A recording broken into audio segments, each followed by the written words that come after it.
نحمده ونصلي على رسوله الكريم أما بعد قال تبارك وتعالى أعوذ بالله من الشيطان الرجيم يا أيها الذين آمنوا اجتنبوا كثيرا من الظن إن بعض الظن إثم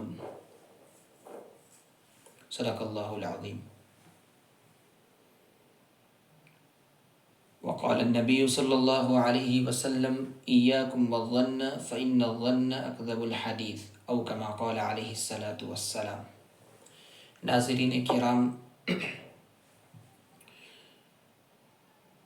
آج میں آپ حضرات کے سامنے جو باتیں پیش کرنے جا رہا ہوں بہت ہی اہم، قابل توجہ اور قابل غور ہے۔ مکمل ویڈیو کو ضرور سماعت فرمائیں۔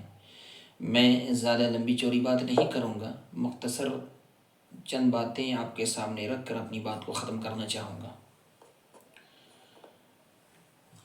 قرآن کریم کی میں نے آپ حضرات کے سامنے تلاوت کی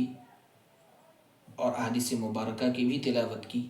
اللہ تبارک و تعالی نے فرمایا یا ایھا الذین آمنوا، اے ایمان والو، آمنوا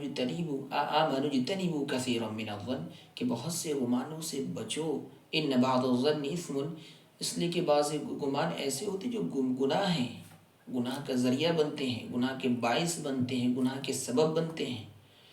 اور اللہ کے نبی صلی اللہ علیہ وسلم نے فرمایا ایاکم والظن،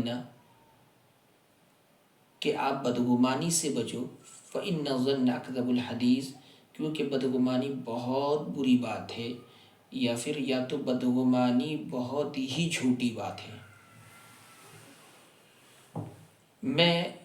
قرآن کریم کی روشنی میں اور احادیث مبارکہ کی روشنی میں دو چند باتیں عرض کرتا چلوں کہ دین اسلام نے یہ تعلیم دی اور یہ کہا کہ کسی شخص کی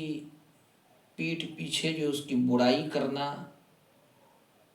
اور اس کے اندر عیب جوئی کرنا اور خواہ مخواہ کے اپنے مجلس بازی میں کسی کے تذکرے کو چھیڑ دینا اور اپنے مجلس کو پھر اس بات کے ذریعے گرم کرتے رہنا، دین اسلام اس بات کی تعلیم نہیں دیتا، اور یہ بہت ہی بڑا گناہ ہے۔ لہذا بہت سی مرتبہ ہوتا یہ ہے کہ لوگ اس کو گناہ سمجھ بھی رہے ہوتے ہیں اور جان بھی رہے ہوتے ہیں کہ یہ غلط ہے، لیکن معاملہ یہ ہے کہ پھر بھی دل میں نہ خدا کا خوف اور نہ کسی بھی لائن سے شریعت کی پرواہ اور نہ آخرت کی فکر ہوتی ہے۔ اس کے نتیجے میں وہ بے فکر ہو کر دھڑلے سے اگر کسی بھی شخص کے اندر کسی چیز کو اس نے دیکھا، اور بظاہر بہت سی مرتبہ ایسا ہوتا ہے کہ ہم کسی چیز کو اپنے سمجھ اور سوچ کے مطابق ہم سمجھ رہے ہوتے ہیں کہ فلاں ایسا، لیکن حقیقت میں جب ہم تحقیق بھی نہیں۔ لہذا اس دور فتن میں اور جس وقت ہم لوگ ٹیکنالوجی کے زمانے میں ہم اور آپ جی رہے ہیں، اس دور کا بھی معاملہ یہ ہے کہ بہت سے گناہ ایسے ہیں جس کو ہم موبائلوں کے ذریعے کر لیتے ہیں، اور اس گناہ کو ہم شریعت کی روشنی میں فٹ نہیں کر پاتے ہیں اور ہم نہیں سمجھ پاتے ہیں،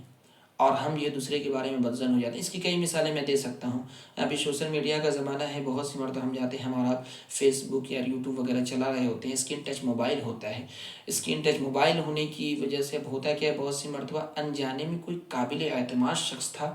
اور ان کا کسی فحش فلم ہو یا یوں ہی کوئی نارمل کوئی مووی ہو اور اس پر لائک کیا ہوتا ہے، اور ہماری نظر سے گزرتا ہے، ارے فلاں صاحب کا دیکھیے اس فلم پر لائک کیا ہوا تھا، تو آپ وہاں سے کیوں گزرے؟ اب اپنی فکر تو پہلے کرو۔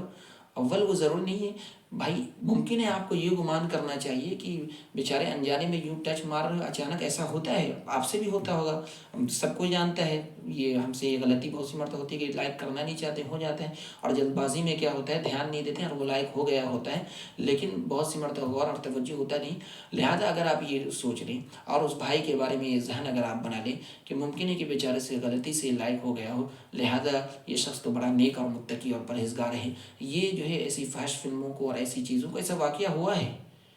لوگوں نے شکایت کی، دیکھیے مولانا ایسی بات ہے، لیکن معاملہ یہ تھا۔ لوگ سمجھتے نہیں ہے نا، سمجھنا چاہیے۔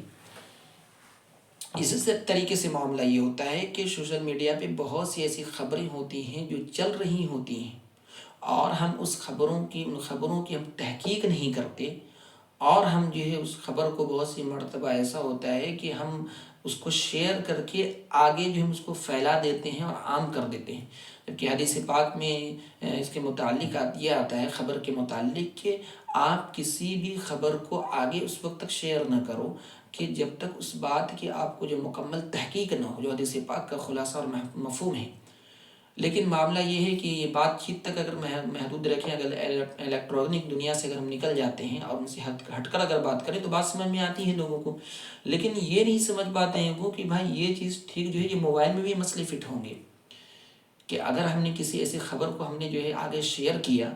اور اس خبر کے بارے میں ہمیں جو ہے علم نہیں تھا کہ یہ حقیقت میں یہ خبر صحیح ہے کہ کیا، اور تو پھر ہم جو ہے اس بات کے جو مجرم ٹھہریں گے کہ ہم نے کسی بات کی تحقیق کیے بغیر ہم نے اس خبر کو جو آگے پھیلایا وغیرہ وغیرہ، ایسی بہت ساری باتیں جو ہیں انہی چند باتوں کے بعد جو میں اپنی بات کو ختم کرتا ہوں، بات زیادہ میں لمبی نہیں کرنا چاہتا۔ وآخر دعوانا